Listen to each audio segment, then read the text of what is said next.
Something has completely changed about the villains from Hollywood we see on screen today. We keep getting bad guys who feel hollow, silly, or way too easy to forgive.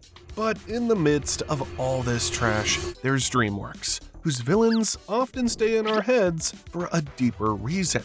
Tai Lung, Lord Shen, Death, Ramses, Jack Horner, Grimmel. They all show different kinds of evil, and each one leaves a mark on the hero and the world. So what does DreamWorks understand about evil that other Hollywood studios keep missing? One thing DreamWorks keeps getting right is how simple the center of evil can be. So check this out. Hal in Megamind receives Metro Man's powers, and his first instinct is to impress Roxanne. During their rooftop date, he expects his new superpowers to make her fall for him. But Roxanne rejects his advances, and Hal turns his deep sadness into violence. He attacks Metro City out of spite because his ego is still bruised. Very clear, very straightforward. This is the DreamWorks way of shaping their villains. There's always a clear emotional pathway to their evil. Likewise, in Kung Fu Panda 2, the soothsayer tells Shen's parents that a warrior of black and white will defeat him. Shen hears this and chooses to attack the pandas before that future can happen. He burns villages, separates Po from his family, and builds a cannon strong enough to kill Kung Fu masters. His whole evil grows from one emotion: fear. He is afraid of losing, afraid of the future, afraid of a baby panda who has done nothing to him yet. And because he tries so hard to beat fate, he walks straight into it. Well, actually, it falls on him.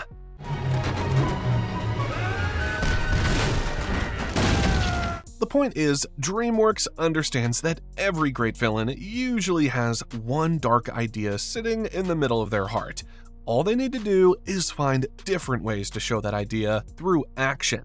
Unfortunately, many other Hollywood studios can sometimes completely fumble that truth. I mean, Disney for one did that with King Magnifico, who, at this point, has become the master of how to f things up. To be fair, Magnifico starts with a great concept, because he protects everyone's wishes to keep the kingdom safe, which is a brilliant way to show a villain using control disguised as kindness. But during the second half of the movie, Disney completely throws this emotional shape away. Instead of letting his fear and ego naturally drive him to become a tyrant, the script forces him to read a forbidden evil magic book. The second he touches those glowing green pages, his actual personality disappears. He instantly transforms into a generic, cackling monster. Think about it like this. When a character picks up a sword or a normal weapon, they're still making the conscious choice to swing it based on their own feelings. But the moment Magnifico consumes the forbidden magic, the movie shows it literally overtaking his mind and corrupting him from the inside out. Meaning his entire motivation shifts instantly from "I want to protect my kingdom through control" to "I'm going to cackle like a maniac and trap people because I'm consumed by dark energy." By letting the magic corrupt his personality, Disney gives the character an easy out. You see, when the weapon itself changes who the villain is, it completely erases the real human emotions behind his actions, turning him into a generic cartoon monster. This is the first lesson DreamWorks understands. The next one is something Grimmel the Grizzly knows too well. So, in the third installment of How to Train Your Dragon, we see one of the most badass displays of competence by any villain. Some warlords hired Grimmel the Grizzly because the dragon riders keep messing up their dragon poaching operations. Grimmel looks completely uninterested at first. He even laughs at the warlords, pointing out that the hero Hiccup already did their work for them by gathering all the world's dragons in one place. But then he asks why they need a master hunter like him, and the warlords reveal that the alpha of Burke's flock is a real living Night Fury. Suddenly, Grimmel drops his casual attitude because he spent his whole life thinking he wiped out that entire species. The warlords offer him a female light fury to use as live bait to capture Toothless. But right during this intense conversation, a giant captured rumblehorn dragon breaks free from its chains. The massive beast roars, sending the terrifying warlords and the trappers scrambling back in pure panic. Grimmel, however, stands his ground, never flinching for a single second. He just casually turns, raises his crossbow, and shoots a sedation dart directly into the furious beast. As he walks away, he promises to prove that the famous people of Berk have no leader, just a boy. That is where DreamWorks sets itself apart from other studios. The studio understands that evil needs competence, and they show this through Grimmel, who consistently proves his worth throughout the story.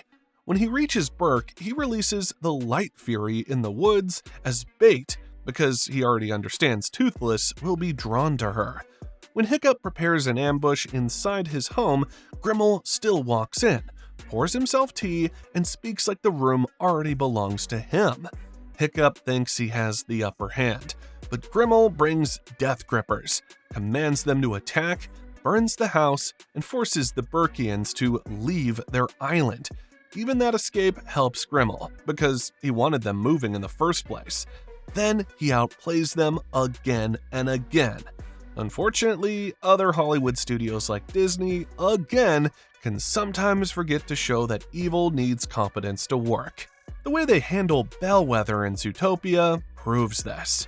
We are using her here because she controls animals just like Grimmel does, and at the heart of her villainy is something dark. She uses night howlers, frames predators, lets Lionheart take the fall, and rises to mayor while the city turns against itself. But is this evil competent when it needs to be? That's where the problem lies. She was already a poorly executed twist villain to begin with. However, things get worse when it came time to show how evil she can really be. When Judy and Nick face her in the museum, they beat her within minutes. Judy swaps the serum pellet for blueberries. Nick pretends to have gone savage, Bellwether confesses, and the carrot pen records everything. Her plan is clever, but her final face-off collapses fast. However, Grimmel was completely badass from start to finish. In the final battle, after his plan fails, he collars the Light Fury, hits Toothless with a dart, fights Hiccup in the air, and nearly wins again. Grimmel only goes down after the heroes spend the whole movie paying for each mistake. That is the point DreamWorks understands so well. Evil needs competence. If the bad guys aren't any good at being bad, then how could they ever be a real threat in the first place? But things become a little complicated when we mix evil with something unexpected. And when you understand what, you might not even blame Hollywood for missing the point. Imagine sitting down to watch a movie about a so-called supervillain who wants to destroy Hollywood. Sounds like this villain's doing all our work for us.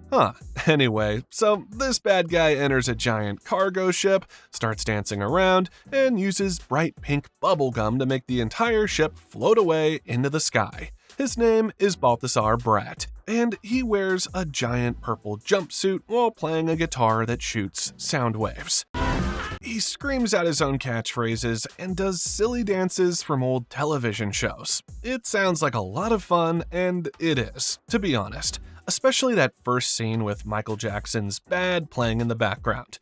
Truth is, many of us actually like the dude, but something's completely missing. You never actually find yourself shaking with fear for the heroes. When he sticks folks to a wall with gum or steals a giant diamond while wearing a silly disguise, the danger fades away into a joke. The movie clearly focused too hard on making him funny and wacky that it forgot about the evil part of him. You just know that everybody's going to be perfectly fine because the villain behaves like a cartoon clown rather than a true menace. But DreamWorks makes us understand that a funny villain can still be dangerous. I mean, just check this guy out. Mr. Horner, I need your help!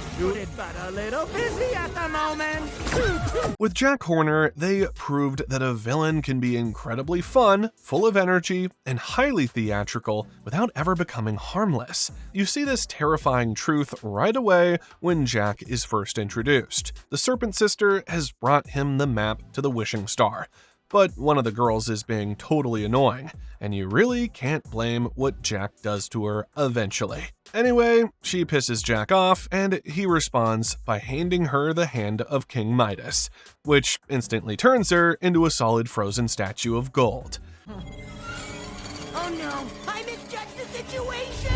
Good riddance, but the movie immediately tells us that Jack has no problem killing anyone, except he doesn't stop there, not even close. In the Dark Forest, he orders the baker's dozen through danger as if their lives did not matter. When he tries to hit Puss with the unicorn horn, he accidentally shoots them, but doesn't show any remorse when they explode into confetti. Later, he uses the remaining baker's dozen as a bridge over a ravine, drives across them, and lets all except one fall. Can't bake a pie without losing a dozen men. The ethical bug keeps searching for a conscience, and Jack gives him nothing to work with. He even says he had loving parents, stability, and a thriving business to inherit. So the usual sad story has no place to hide. By the time he reaches the Wishing Star, he shoots magic at Puss, and Kitty ignores his last worker as she begs for help and still tries to take all the magic for himself while the star collapses around him. Another perfect example of the brilliant balance between evil and theatrics is the fairy godmother from Shrek 2. She enters the story floating in a bubble, singing a song and wearing a stunning dress. I know what every princess needs. She treats her evil plans like a glamorous Broadway musical performance. She stops at a fast food drive-thru to order wraps and curly fries with her son, laughing and chatting like a normal mom. But she's deeply cruel. She blackmails a king, threatening to ruin his entire life and take away his happiness if he refuses to help her trick his daughter. Not to mention her manipulativeness and expertise in creating devious magical potions. She's incredibly fun to watch, but her magical wand shoots literal purple death rays that can disintegrate a person in a second. With her and Jack Horner, DreamWorks understands that the best evil can dazzle or even make you laugh, yet it can also make you hold your breath with absolute ruthlessness. But even when evil decides to be serious, it takes it very personally as well. Death enters Puss in Boots and, within a few minutes, does to the legendary hero what no one ever did. He makes Puss give up his identity by literally burying everything we know about him and hiding out in a cat lady's home. All this because the wolf makes him bleed while acting like it was just another Tuesday. I just smell of fear. After that, the whistle follows the cat like a shadow. Then the panic attack in the woods shows the real wound. Puss has spent his life performing bravery, but death makes him face the end behind the performance. This shows another thing that DreamWorks understands about evil, that it should attack the hero's deepest fear. Kung Fu Panda 2 does a similar thing with Po, only the wound comes from the past. Shen is tied to the night when Po loses his mother, his village, and the truth of where he came from. The peacock symbol, the fireworks, the cannon, and the old memories keep pulling him back to that pain. So when he faces Shen, the fight is tied to the baby panda in the basket, the mother hiding him, and Mr. Ping raising him far away from the truth. But if you place Asha and King Magnifico beside that, it's total chaos. Magnifico threatens Sabino's wish, locks away dreams, traps Star, and traps everyone in the kingdom. Those are clear dangers. But Asha's deepest wound is mostly untouched. In fact, we don't even know what her fears or flaws are to begin with. Therefore, the conflict remains centered on wishes and powers, whereas death cuts into Puss's fear of dying, and Shen cuts into Po's lost beginning. That is the DreamWorks lesson. Evil should attack the hero's deepest fear, and when it can do that, then it can do this next thing comfortably. In real life, evil leaves marks. After World War II, whole cities carried scars. Warsaw was crushed, London had blast craters, Hiroshima and Nagasaki were burned into history. Families lost fathers, mothers, children, homes, names, and entire futures. Even after the war ended, the world still had ruins to clear, graves to count, trials to hold, and memories no victory parade could erase. That is why evil in stories hits harder when the damage stays. A villain can lose the final battle, but the world should still remember what he did. Raya and the Last Dragon gives us a huge threat with the Droon.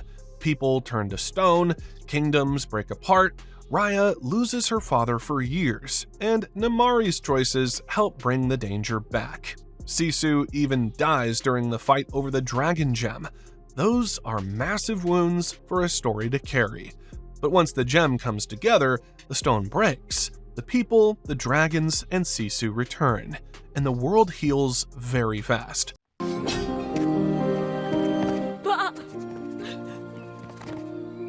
The happy ending is warm, but it softens the weight of all those years. It's also unrealistic and sends the wrong message to kids who should be raised with the truth.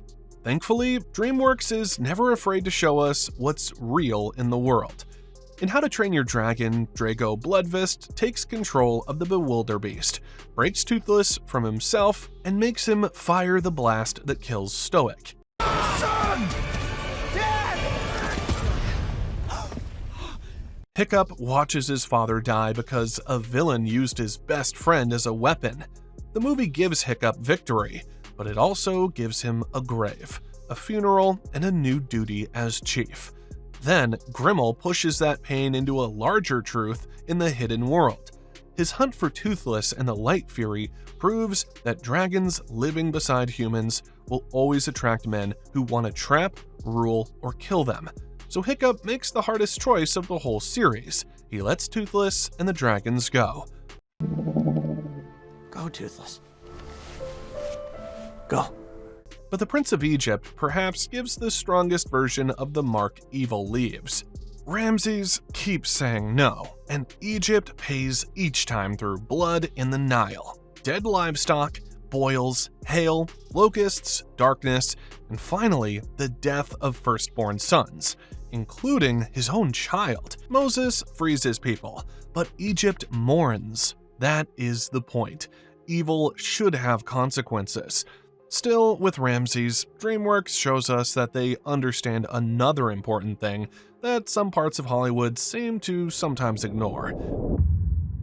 Evil can grow from pain, but it should never be excused. That sounds simple, right? Yet it's one of the hardest things to get right. A sad past can help us understand where the darkness began. It can show us the wound, the fear, the pressure, the shame, or the dream that got twisted. But once that villain starts hurting people, the story still has to look them in the eye and say, hey bro, you chose this, so deal with the consequences. That is why Ramses works so well. We meet him as Moses' brother first. They race through Egypt in chariots, laugh, and get into trouble together. But amidst all of this, Ramses carries a heavy burden from his father, Seti. Seti tells him that a weak link can break the chain of a great dynasty. So, when Moses returns years later and asks him to free the Hebrew slaves, Ramses hears a threat to everything he was raised to protect. He hears weakness, shame, basically his father's voice haunting him. And that pain makes his choices tough. Neither will I let your people go. Ramesses, please, you must listen. I will not be the weak link. Still, the movie turns them into an excuse to let him off the hook, especially not when he had every opportunity to be better. Each plague gives Ramses a chance to soften. His people suffer again and again, and Ramses still holds on to power and his pride. The saddest part comes after the final plague, when his own son dies. The movie lets us see the hurt inside him, while still showing the bodies, the ruined land, and the child lost because he kept saying no. Tai Lung has his own wound too. Shifu raises him like a son and fills him with the dream of becoming the Dragon Warrior. But when Oogway refuses him the Dragon Scroll, that dream breaks into rage. He gets locked up for years, However, when he escapes, he attacks the valley again, defeats the Furious Five, and nearly kills Shifu. Oh, you will never see that scrub alone. Never. The movie understands his pain, but still makes him answer for what he became when Po finally skadooshes him to the spirit realm. The same cannot be said about Namaari in Raya and the Last Dragon. Her betrayal helps break the dragon gem, the Droon return, and whole lands turn to stone. Years later, she points a weapon at Sisu during the struggle and kills her. Those actions carry weight, but the ending moves fast into trust, healing, and reunion. Namaari helps restore the gem, and the world comes back. But she doesn't pay any price for what she has done. All her crimes are just glossed over, and nobody has any hard feelings afterwards.